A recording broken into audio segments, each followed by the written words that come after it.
The David Pakman Show at davidpakman.com. All right, we've got to get right into it today because there's so much to talk about. Mitt Romney and what I'm calling a Freudian slip, although you might call it really just what he thinks and actually wants to say, called America a company, which really explains so much, doesn't it, Lewis? Because that's exactly how he would run the country if he were president. Well, that's basically what it is. It's one giant corporation. Exactly. That's how he thinks about it, and that's what he said. Let's take a look at the video. Let's listen to the audio. It's not that he wasn't trying, in my view. It's he was pulling in the wrong direction. He didn't know what it takes to actually make the economy work. Paul Ryan and I understand how the economy works. We understand how Washington works. We will reach across the aisle and find good people who, like us, want to make sure this company deals with its challenges. We'll get America on track again. There we go. We need to deal with this company called America, and we need to get it on track. The goal of a company is to make money, whereas the role of government is not to make money, but maybe that is what the goal would be if Mitt Romney were the president. And I'm sure he'd be very good at it. I mean, technically, outsourcing American jobs to China might make this company some money, right? Well, it's interesting because Romney, that's actually right. Romney's belief that the government is a company kind of explains why he's so dedicated to cutting programs that he perceives to be inefficient because they cost money, even though they're helping people. This is a fundamental problem. So, mistake, Freudian slip, what he meant to say, call it what you want. It's very, very telling because it coincides perfectly with how he's been campaigning. That's the thing. All he talks about is money and the economy, as if the bottom line is profit for this country and money we should be saving, or I don't know. But I mean, it seems like the welfare of the citizens of this country is second to money. The same as it is in a corporation. Right. I mean, let's run the country like a business. This company, the United States, will sell those unprofitable national parks, or at least will open them up to drilling by private companies, which we'll get to Mitt Romney's energy plan shortly. Let's privatize the rivers and streams, which actually we already, in a sense, are seeing in terms of how some of those bottled water manufacturers are just taking what they want from those commons that are the public rivers and streams. Let's do all that stuff. People defending this as a verbal slip also. There's a difference between a so-called benign verbal slip, right, a verbal typo of sorts, and a Freudian slip that really appears to approximate the reality of what you believe, right? Because this isn't Mitt Romney accidentally said something that he doesn't have a long track record of really kind of acting on and clearly showing us he believes. It's exactly in line with everything we've been saying for years about Willard Middington Romney. Precisely. Yeah. He plans to run this like Bain Capital, I guess. Yeah. Interesting stuff. Which, by the way, needed a bailout at one point, which we talked about yesterday. Needed some federal assistance. Loan restructuring. Imagine that. We'll go to China. Let's do it. Okay. For that restructuring, I mean. Right. This is fascinating. Remember at the Mitt Romney Republican National Convention speak last week where it was like very high-key lighting at that event, and you saw him kind of walking around and coming in when he was going to do his speech, and he was shaking hands, and the camera would kind of cut back and forth, back and forth. Interestingly enough, at one of the points where the pool camera, which all the national TV networks picked up, at one point, those cameras moved away from Romney, and they went to two women who were cheering. And then they went back to Romney. Now, interestingly enough, and I don't know if this was deliberate, many people think it was. I don't know if this was just by chance. I'm not really sure. It's not clear who was controlling those cameras. Very well may have been a master pool feed from somebody inside the RNC, an RNC staff member who was controlling that pool. It moved away from Romney at a key moment where he shook hands with billionaire Republican donor, anti-union activist, you know who he is, David Koch.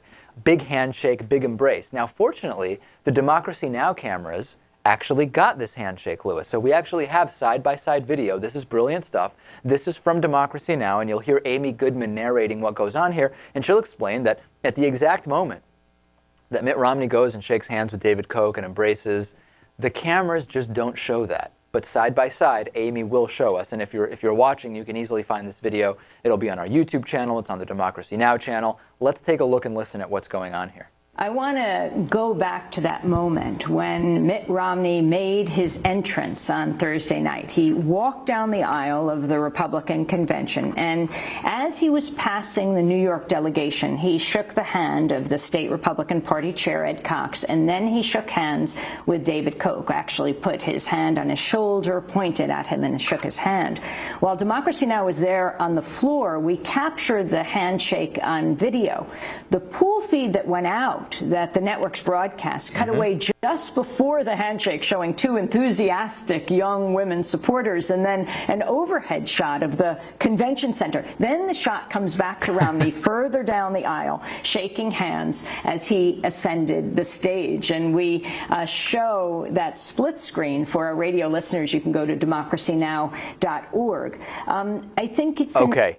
What do you think, guys? A coincidence that it's just perfectly timed right when he gets to David Koch? You have a shot of two young women cheering and then an overhead shot, and then it goes back when he's moved down the line. Well, what do you think? I mean, it's too perfect, isn't it?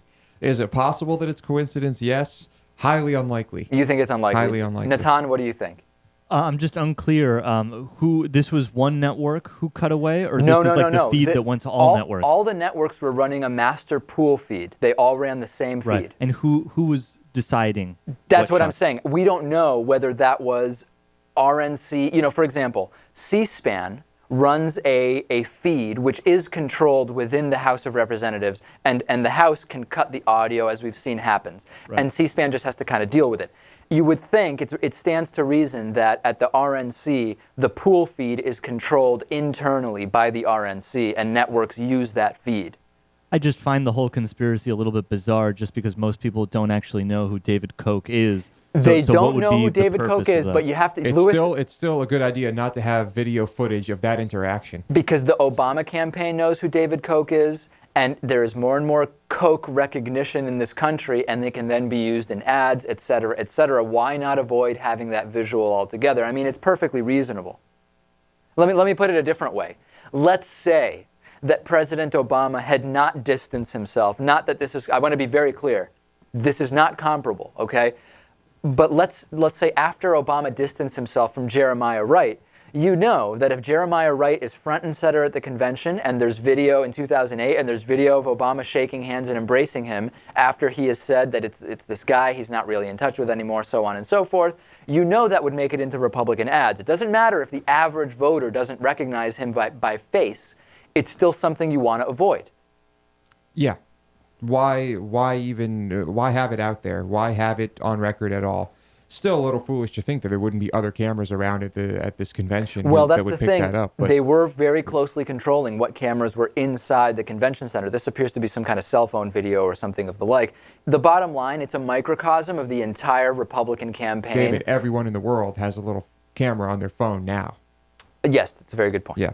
It's a microcosm of the bamboozling of the American people. It really is. You show the excited young women as the face of what's going on, the excitement about Romney and these excited young women, instead of the billionaire anti-union business guys who are really backing the Romney campaign. That side by side is representative of this entire Republican campaign. You got it. Romney's energy plan, not surprisingly, champions drilling everywhere domestically. Before this week, before the RNC week, we had several weeks of oil and gas employees and their families contributing millions, about $4 million to the Republican National Committee, okay? It's the 6th largest source of donations, according to the Center for Responsive Politics, a Washington-based research group. And then, what do we see?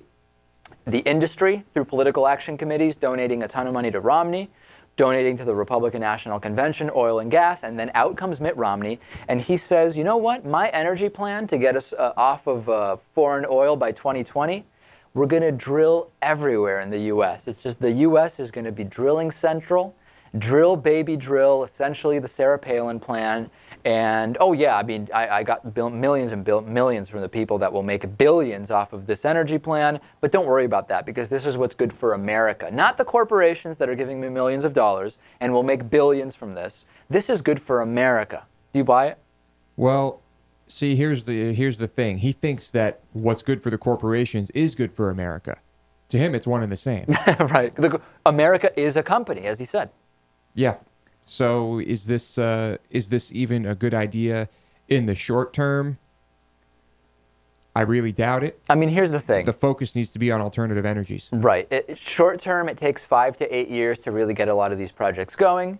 These are not renewable sources of energy, so even though you can make the argument maybe there's $50, $100, or $200 worth of fossil fuels there, is this really the way we want to go? Or do we really want to take private industry and subsidize their research into increasing efficiency for renewable sources of energy? I understand that maybe there are a couple hundred years of fossil fuels here, but why do we even want to go this route? We know that those are highly inefficient sources of energy. Let's go in a different direction. Let's just do it. It's not going to make money, though, for Romney's buddies. That's the problem, Lewis. That's the thing, and these are the people who are making his campaign possible. Yeah, absolutely. Michelle Bachmann has completely gone, well, she's lost her mind a long time ago. That's the reality. But now she's kicking it up a notch, saying that forget about Mitt Romney's wealth. President Obama's wealth is really the issue in the 2012 election. Now, if you're saying to yourself, wait a second, you're talking about Obama, who just years ago was paying student loans and now has an income of a few $1 million a year, mostly because of the books he's written. You're saying that wealth is really the problematic wealth, whereas Mitt Romney's generational wealth of $250 million nest egg, raising 5 children a long time ago, adult children with nannies and the whole thing, that's not an issue. But Obama's book sales are really what make him disconnected from reality. Apparently that's what Michelle Bachmann is saying. Here's what she had to say. You've outlined all the problems in the U.S., the problems in the economy, and then there are those that say, how can someone with that kind of vast wealth really connect with the American public, really understand what the plight of the American public is? Well, President Obama is extremely wealthy. He and his wife have been wealthy for a number of years. And so I think that's really the issue. President Obama is wealthy. What does he understand about the common man right There you now? go. I mean, listen, you get asked a question about Mitt Romney's incredible wealth, and you say, the problem is wealth. The problem is Obama's wealth, and we have to know, what does he understand about the common man? Now, here's the thing. If you actually analyze this, if you actually put on paper what Michelle Bachmann says, she's agreeing that Mitt Romney's wealth is a huge problem. And by definition, since Mitt Romney's wealth is exponentially bigger than Barack Obama's, it's a much bigger problem, right? That's actually on paper, that's what she's saying. However, you see this response with her smiling and the whole thing, and it really seems kind of like a misdirection. But she's never denying that wealth makes you not understand the plight of the common person. She's agreeing with that. Yeah. She's just not talking about Romney. Yeah, unfortunately, we don't have that as a follow-up question here, do we? No, we don't. No. Certainly that wasn't asked to her. Yeah. But interesting, Natan, because that's one of those examples you talk about where when you see it on paper, it makes no sense. And she doesn't even realize she's actually agreeing that Mitt Romney has no connection to the common man, but she's able to say it in a way where it's not as shockingly stupid, although we're analyzing it and really showing that it is. Yeah, even though obviously the people that would actually believe this are people who aren't too bright to begin with, I don't think this is going to have any effect. I don't think anyone in the media is picking up on this, except maybe on Fox News, to seriously contend that the problem with the campaigns is Obama's wealth. There's no difference, Lewis, between amassing $200 million in part by destroying companies for fun and profit, using questionable tax avoidance tactics like putting money in the Cayman Islands and Switzerland, outsourcing workers to China, all that stuff. That's identical to Obama paying off his student loans a few years ago and now making $7 million mostly from book sales. It's identical. It's identical. Same thing. Okay, because it is DNC week, we're giving away free David Pakman Show t-shirts with yearly memberships. Go to davidpakman.com/DNC. That will work up until President Obama gives the big speech on Thursday night. We'll take a break. We'll be back with plenty more after this. Time to check in Charlotte, North Carolina at the DNC. Stay tuned.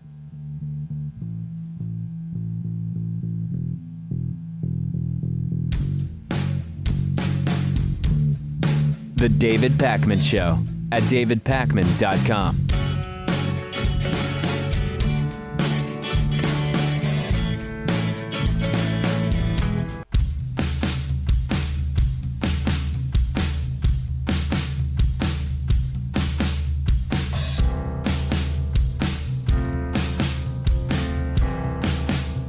Welcome back to the David Pakman Show. Quick, easy, and free way to support the David Pakman Show is do all of your Amazon.com shopping through the black banner at davidpakman.com. You can also find a link on our Facebook and Twitter feed. Just click it, bookmark it, use it every time you shop at Amazon. Also, time to say hi to a new David Pakman Show member. We do this every day, made possible in part by liberalbias.com. There's no escaping liberal bias, which is why so many people blame it for all of their problems. Find out more at liberalbias.com. Certainly big problems for Lewis along those lines. He's on the website all the time. Yeah, oh yeah, it's bad. Dan Rafferty. Dan Rafferty is a new David Pakman Show member. Thank you so much to Dan. Thrilled to have him on. Every David Pakman Show member taking part in what really is the #1 source of revenue for this show. Self-funded, Lewis, through mostly individual memberships like Dan Rafferty's. It's not easy. There you go. Yeah. Absolutely. All right, time to go to Charlotte, North Carolina. Let's check in with Luke Vargas and Michael Shore. We will first start with Luke, who we spoke with just before the start of today's show. Let's check in Charlotte, North Carolina at the Democratic National Convention. First, we go to Luke Vargas from Talk Radio News Service. Luke, I've been hearing from other people on the ground there that the Republican presence at the DNC, both officially and unofficially, people there to rebut the Democratic message, so on and so forth, is way stronger than the Democratic presence in Tampa last week. Are you seeing the same thing? I'm absolutely seeing that, especially here at Radio Row.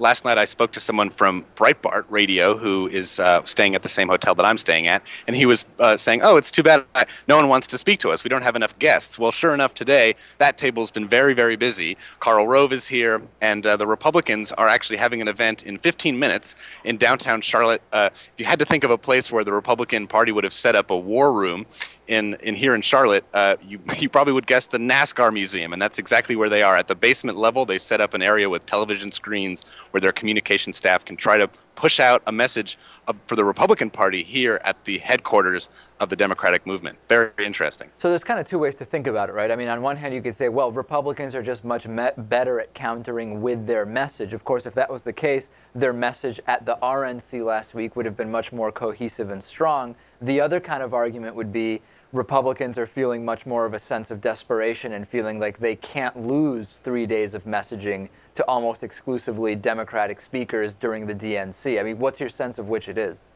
Who knows? The Democrats were trying to counter-message in Tampa. As you remember, Joe Biden was scheduled to do a multiple-day tour of Florida and had to cancel that because of the hurricane. Also, Debbie Wasserman Schultz, spokeswoman for the DNC, was in Tampa quite a bit trying to do interviews. So, you know, they tried. The weather got in the way. But here, the Republicans are coming a lot harder on this. They're really trying to actively counter-message. But they're not the only groups here. Paul Ryan is also going to be in the state of North Carolina, and Libertarian Party candidate Gary Johnson is going to be holding a rally, pro-marijuana legalization rally in downtown Charlotte later this evening. So lots of groups thinking that maybe it's a little easier to counter-message here in this wide-open city of Charlotte than it is in the more restricted downtown area of Tampa Bay. Yeah, so we'll wait and see what actually of that presence makes its way through into people's minds and into mainstream media. We'll just have to wait and see. The other thing I wanted to check in with you about is rumors starting mostly on conservative websites, understandably, that President Obama's Thursday night speech might have to be moved from the stadium into the main convention area.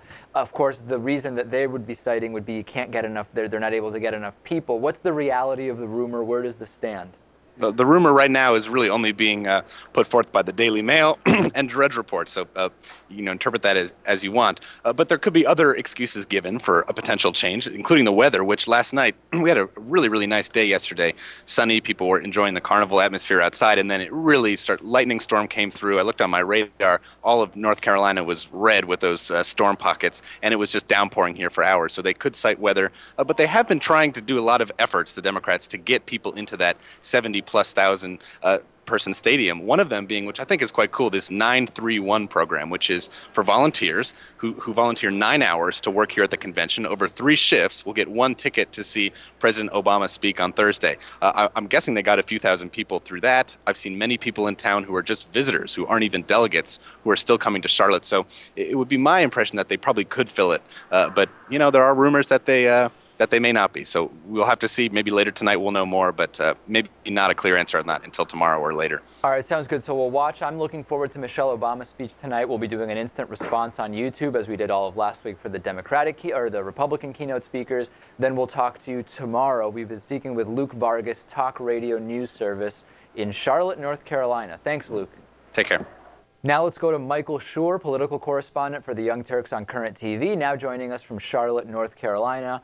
Michael, we I think should start with recapping that last night at the Republican convention in Tampa. We had the Clint Eastwood bizarre, almost sad, yelling at furniture speech, and then we had the Mitt Romney speech. In the media, it's been Monday morning quarterbacked all over the place with Republicans kind of saying it was good, although the Romney campaign has completely removed all evidence of the Eastwood thing from their RNC video. And then we've seen Democrats understandably say, wow, that was horribly embarrassing. But I'm curious, what was it like actually being there in Tampa? What were the Republicans that were there? What were they saying? What were they doing? Well, you know, beforehand, as you would expect, Clint Eastwood came out. There was a huge ovation. People were excited that Clint was going to be there because of who he is. You know, I was saying to my colleagues at Current, I couldn't believe that there was this excitement over an 82-year-old actor. I understand he's still working. I understand he still directs. But, you know, their policies harken back 82 years in some respects, and here they are trotting out this 82-year-old actor who is charming, and, you know, he is Clint Eastwood. He's iconic. He's an American. But afterwards, I think that people were saying we're kind of dazed, if that's, I think that's the best word. They wanted to say it was great. They didn't really know what had happened. And then the next day, I think people were really bemused over the fact that no one was talking about Romney's speech at all. It totally took over. He was usurped by Clint Eastwood, and that is not obviously what they intended on. It was not a memorable speech to begin with. It wasn't a bad speech. It was sort of workmanlike as far as acceptance speeches go. But nobody is talking about it. Nobody is sharing anecdotes because everybody was talking about the sort of snafu of Clint Eastwood. Was it considered a snafu by kind of, you know, I was talking this morning actually, not on any kind of show. I was just talking on the phone with TYT's Aaron Wysocki, and he was saying that, you know, he expected to see a very broad mix of Republicans and reasonable people and blah, blah, blah. And he said really everybody he bumped into fits some kind of stereotype of who we assume is at these events. And he didn't really find those reasonable people that have a kind of more down-to-earth view on things. Who were you talking to? Were they just incredibly stunned by how great Eastwood was, or what did they think? Yeah, you know, I'm surprised that I expected to see sort of a wide swath there. There's a real homogeneity that you don't see at the Democratic convention, but of course you see at the Republican convention. All the people I spoke to afterwards, after that speech, both within media and mostly the delegates and the sort of rank and file, people I was sitting next to at inside the hall, just sort of said, whoops, that was a bad thing. He seemed senile. I don't think people were offended by his reference to the F word, but just sort of the senility and the awkward moments there. It kind of drowned the room. It was really, here's another thing, David, it was the first night that there was any real energy in the hall. I mean, like the kind of energy that when you close your eyes and you imagine what a political convention is like, that kind of energy. It was the only night that that existed. It totally sapped the energy that Romney was counting on. And I think, you know, so people were saying that, you know, people were defending it. People were saying, oh, it doesn't matter. He's not running for president. He's only an actor. Oh, it was fun. It was Clint Eastwood. You never know what you're going to get. Well, you kind of do know what you're going to get with Clint Eastwood, and it's not what you got. And so I think that was felt largely by the delegates. They're trying to apologize. They're trying to put the best face on it, understandably so, as anyone would. But it wasn't the kind of night they were hoping for. All right. How is Charlotte so far feeling different or similar to the atmosphere in Tampa? I would say that Charlotte feels a little less secure in the way that you don't feel like you're entering the Baghdad green zone that we talked about last week. But it feels, I don't feel any less safe, I should also say. There is, you know, Democrats look a little more like America. When you see a Democratic Party, you see a Democratic convention, you see lots of different faces, you see lots of different sort of economic strata, you see congressmen out, you see senators out, you see all of that. But the energy is a little bit different. It's a little less organized too, but it seems like as if you're looking a little more at America than it was at the Republican convention.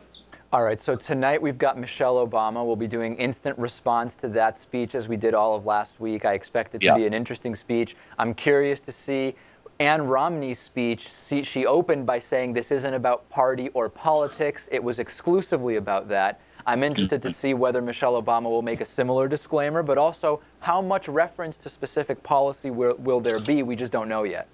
No, we don't know. I don't expect there's going to be a tremendous amount. I think that there's that she's going to be calling the president Barack a lot, and that would be my guess. And she's going to try, in an interesting way, both she and Ann Romney, if you want to really dig into this analysis, and I'm one who doesn't think we should overanalyze what the first lady and the potential first lady are saying, but if we want to for this exercise, they both have the same task in a way, is to soften their man. We know Barack Obama, he's a known quantity, but there is an aloofness, there's a distance to Barack Obama that I think maybe his spouse is going to try and rein in for people who have lost touch with him or who are new to this process. So I think there may be a little bit of that. I don't think you're going to get into serious policy. And again, everybody here is waiting for Bill Clinton. People are waiting for Joe Biden. People obviously waiting for Barack Obama.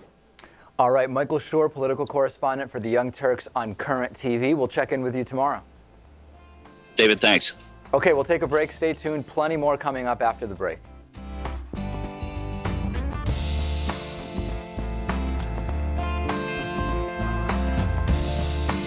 The David Pakman Show at davidpakman.com.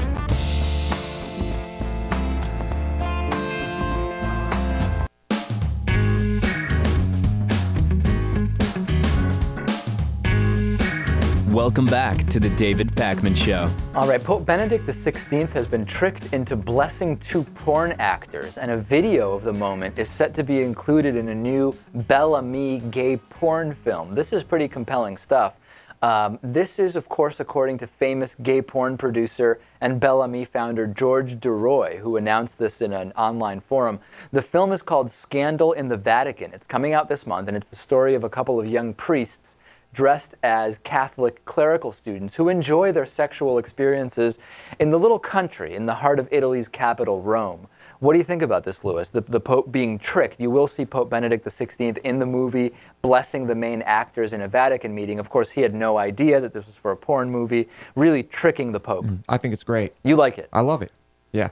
You know, I'm kind of mixed on this because my initial reaction is that it's kind of in poor taste because it is a trick, right? I mean, the Pope's not really in a gay porn movie, and I understand what with the Catholic Church being openly a bigoted organization against gay and lesbian rights. I understand the humor of it. I do get it. But at the same time, the Pope just got tricked, so it really doesn't mean very much. At the same time, then I remember it's an even poorer taste that the Catholic Church and Vatican persistently covers up child sex abuse for years and years and years, and they shield and hide the molesters. And then I still find it to be kind of in poor taste, but I just don't really care that much. No, I think it's funny. I wish stuff like this would happen more often because it might bring attention to, I don't know, some of the things that people don't want to look at within the church. Yeah, I know what you're saying, but my other concern is that this type of thing is just going to bring negative attention on gays and lesbians, and it's actually going to... Okay, there's no way you're going to get any more negative views on the gay community from the church, no matter what you do. Not official views, but just that people that hear about this will say, you know, that's kind of just in poor taste. Even though I agree, what the Pope and the Catholic Church says about both homosexuality and child molestation is in terribly poor taste, and that's really the poorest taste of all. Right. I agree. Like I said before, I just consider the church to be the world's biggest pedophile ring, and it's an evil organization, and I do not care what happens to it. Wow, Louis, doubling down. Doubling down. Paul Ryan style, except what you're saying isn't based on lies. No, what I'm saying is... based on evidence. Plenty of evidence. A Catholic leader named Benedict Groeschel, who's the reverend of the Franciscan Friars of Renewal, recently claimed in an interview with a Catholic news source, this is unbelievable, that it's often the case that priests are actually seduced by the teenagers that they then later are accused of having molested. That's right. This is an article in The Examiner by our friend Lou Colagiovanni from the We Survive Bush, You'll Survive Obama page on Facebook. Catholic leader saying that molestation victims often actually seduced unwitting priests who had no interest in doing anything to them. What do you think, Louis, about that? I think this is another despicable attempt to cover up or deflect what's really going on in the church. So the comments were made to the National Catholic Register, which is a conservative Catholic publication, And they've since been removed, but of course we still have them. They were removed after the fact because of the outrage about them. And the quote is, suppose you have, this is Benedict Groeschel, suppose you have a man having a nervous breakdown and a youngster comes to him. A lot of the cases, the youngsters aged 14, 16, 18, they are the seducers. On their first offense, in other words, the molesting priest, they should not go to jail because their intention was not committing a crime. What a despicable, disgusting thing to say. Yes. I hope no one believes this, but despicable. I mean, let's put aside the fact that this is a guy who for a long time, I mean, remember the Jerry Sandusky child molestation thing? Mm-hmm. Benedict Groeschel's reaction to that was to say, poor guy, about Jerry Sandusky. Yeah. How many children has Benedict Groeschel molested? That's the real question. It's probably a staggering number. That's the real question here. And then he said, I apologize for my comment. I didn't intend to blame the victim. A priest who abuses a minor is always wrong and is always responsible. Okay. I mean, that's interesting. Now, some people are saying that this is just senility and pointing to the fact that 7 years ago he was in a coma for over a month and that his cognitive abilities have been failing. That's fascinating because if it's true or not, we don't know. But what's interesting is that we are associating saying incredibly outrageous things about who's to blame in child molestation with lack of cognitive abilities and senility. What about all the people that aren't senile and are saying similar things and defending these guys or covering them up within the Catholic Church? What about those guys? No, I guess you can't use that there, can you? No, certainly not. So, yeah, exactly. What's the explanation for everybody else who hasn't been in a month coma after a car accident? Why are they so anti-gay and seemingly uncaring about all of these children that are being molested? Yeah, I don't they know. usually just also issue an apology and then that's the end of it. So the kids are responsible for the molestation. Women are often responsible for their rape. I think I'm understanding the right-wing view now. It's, yeah, I think you've pretty much got it covered, at least on social issues. Let's go further. All those poor murderers, they've been mistreated because their victims enticed them into a murderous frenzy. I'm glad we cleared that up too. There's no end, really, to this logic. You could use just about any scenario. We're now seeing video from Coppachock Middle School in Gig Harbor, Washington, of a teacher named John Rossi joining students in bullying a 13-year-old kid. This is disturbing video. I'm going to show it to you here. It's incredible. What's even more incredible is the punishment that the teacher got, Mr. Rossi, or didn't get. But first, let's take a look and listen at the video here. Let him relax while I go through this lesson. So we've got a kid on the ground. There are desks on him. People are covering his mouth with socks and sweatshirts. People are poking at the bottoms of his feet. People laughing. Now he's being dragged across the floor. He's being picked up, and almost people are pulling on each of his limbs at this point.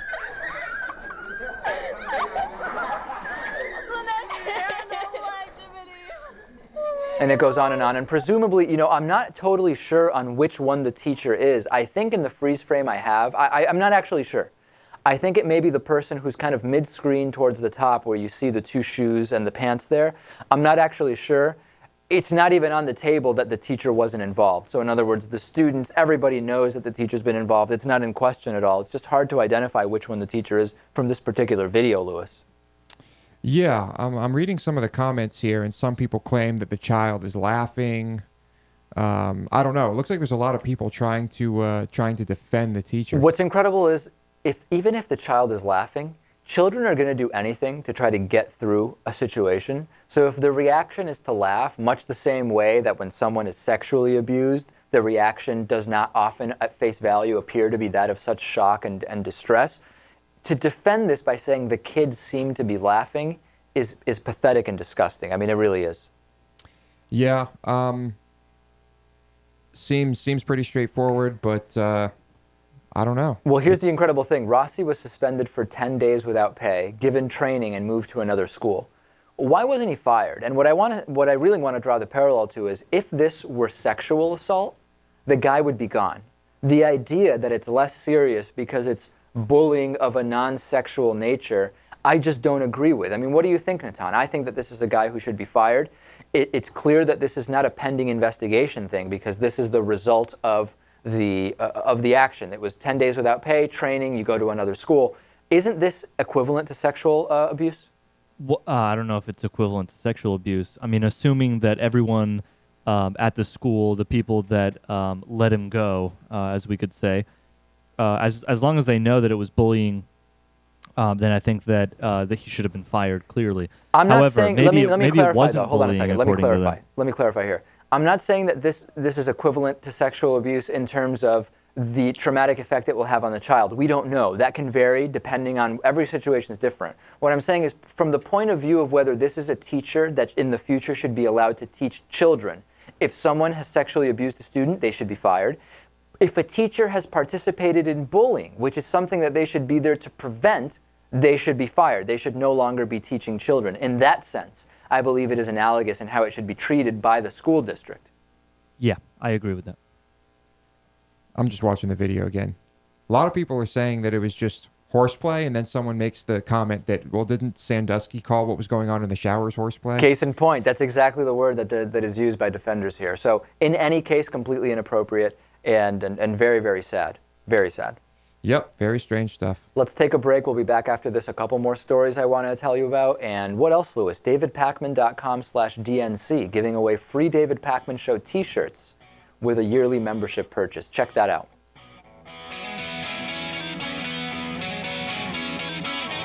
The David Pakman Show at davidpakman.com.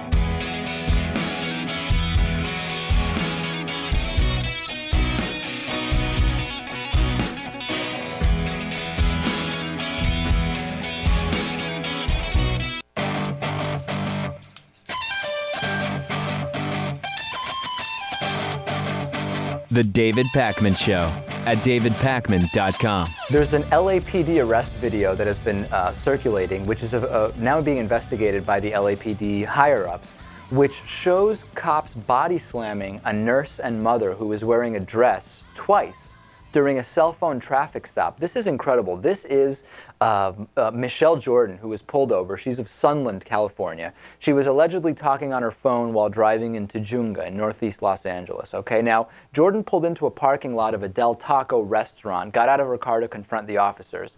The taco place's surveillance video appears to show the officers, both men, yanking the 5'4" woman out of the car and slamming her onto the ground to cuff her. Then they bring her to her feet to bring her to the patrol car, pat her down.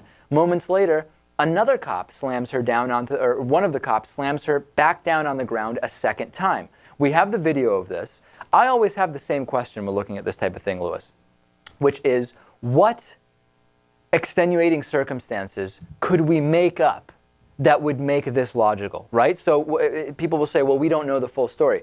What could have happened that she said, I know I'm a 5'4" registered nurse trying to get home to my kids, but my entire car is filled with guns? I mean, let's just imagine what it could have been as we watch the video here. Let's take a look. Taco parking lot in Tahunga.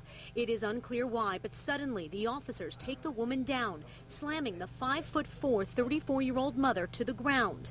They then take the woman over to their patrol car. Now, while she is in handcuffs, one of the male officers grabs her again and slams her to the ground. After placing her in the back seat of the patrol car, it appears the officers give each other a fist bump, a kind of high five. The woman, Michelle Jordan, mother to a toddler and a registered nurse, suffers bruises and scrapes to her face and shoulder. She also faces charges of resisting arrest. But tonight, her lawyers say this video proves the only legitimate criminal charges. So Natan yelling stuff out with microphones on. I mean, what are you talking about, Natan? I'm having deja vu. Didn't we cover this last week? We were scheduled to cover this, but we did not. You're positive? We did not cover this story. Okay. So again, let's put up the pictures of what happened to this woman, as we can see here. And I just always ask, we don't jump to conclusions, Lewis, about what is and isn't police brutality. Let's put the pictures up that we have of her, Natan.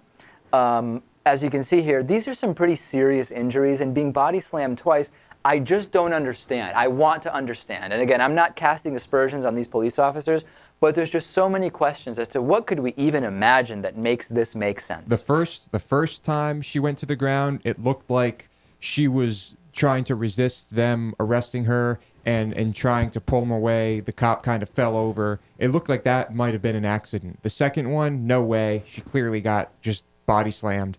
And the other issue is if the argument is, well, she was resisting arrest, there's 2 large police officers and she's 5'4".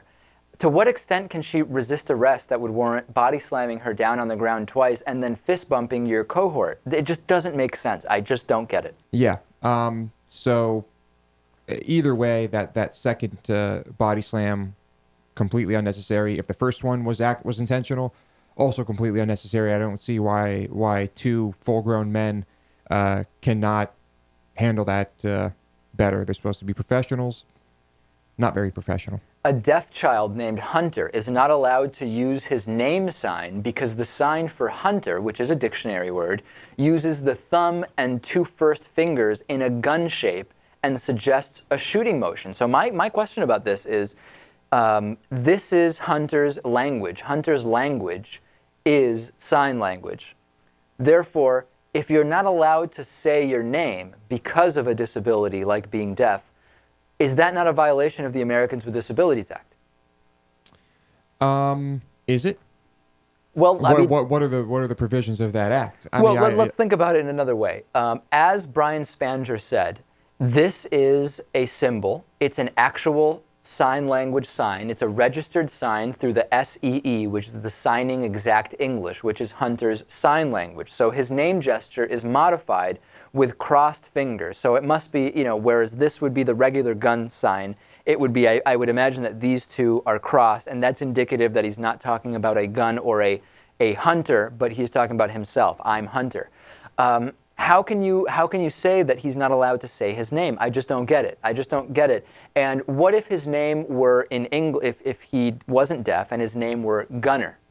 Not a name I particularly find interesting or would name my child, but would you not be allowed to say my name is Gunner because that also is a word that's indicative of guns? I don't know. And Lewis, I am the biggest gun control advocate. I think there's too many guns. You know that. This has nothing to do with me and gun rights. It's just the kid can't sign his name? I don't know. Yeah, I think the logical thing to do here would be for the school to amend its policy. If that's too difficult, then perhaps there is some type of rights violation here. I would be interested. Yeah, go ahead. Yeah, I was just going to say, this is kind of bizarre. It's kind of like bleeping out a foreign language film where someone in the foreign language says a word that sounds like the F word in English, but in the language it means fork. Right. And you bleep it out because here people are understanding it in a different way. It is similar to that, yeah. So we'll keep an eye on what happens here. Let's go to your voicemail. 219-2-DAVID-P is our voicemail line. Let's take a look at the first voicemail here, Lewis.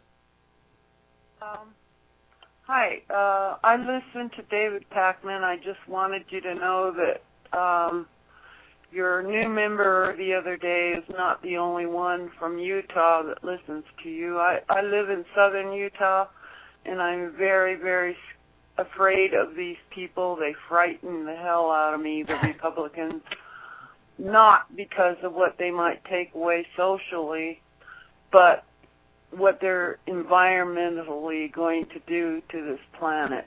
Okay, so a good point. And again, I wasn't saying that was our only Utah listener, just our first Utah member. So 2 different things. I don't want to confuse the 2, Lewis. Right.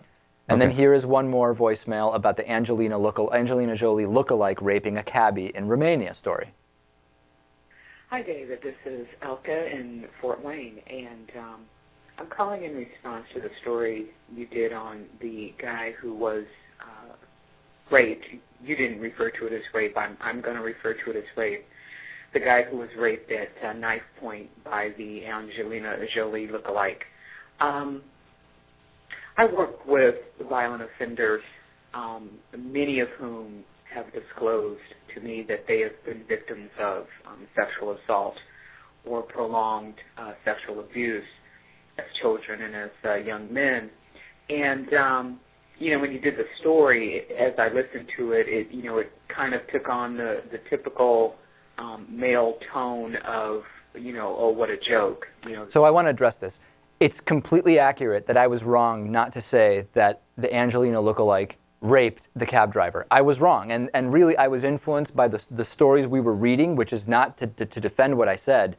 I said that that he was forced to have sex at knife point. The man was raped. That's exactly right, and it's clearly an indication of that the term rape is reserved mostly for instances of man victimizing woman situations. And I was wrong not to call it that. There were just a lot of details about that story that were bizarre and just awkward and strange. And I don't know, we commented a lot on that, but yeah, you're absolutely I completely right. agree. I should have called it that from the start. That's it for today's show. DavidPakman.com/DNC. Because of the Democratic National Convention, we're giving away free t-shirts with yearly memberships. Check that out. See you on the bonus show. Otherwise, we'll see you back here tomorrow afternoon. The David Pakman Show at davidpakman.com.